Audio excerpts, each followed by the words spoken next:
Nagsisimula ang isang matalinong bagong misyon. Kasama si Kino, ang batang kub na mahilig mag-aral. Isang kumikislap na aay-brain ang magbibigay liwanag sa daan.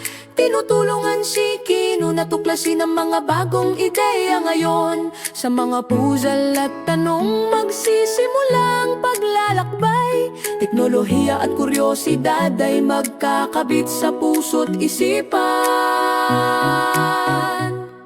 Tebra nagtatanong, si Kino sumasagot, ang AI nagbabahagi ng matalinong kaalaman na kumikislap sa kanyang mata.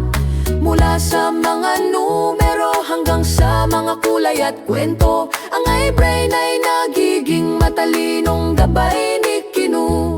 Natututunan nilang kung paano mag-isip ang mga makina at tumulong mag-solve ng mga problema araw-araw.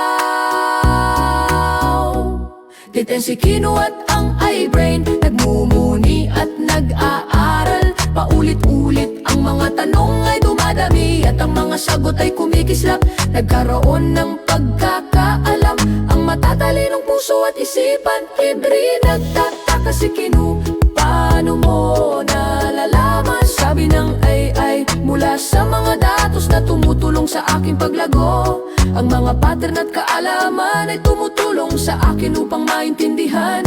Parang ang pagtatayo ng kaalaman, buhangin sa bawat butil. Nalaman ni Kino na ang pag-iisip ay maaaring maging isang pagtutulungan ng code at kuryosidad. Kaya si Kino at ang iBrain nag-i-explore sa mundo sa isang learning train. Mga pattern, mga sagot, maliwanag at bago.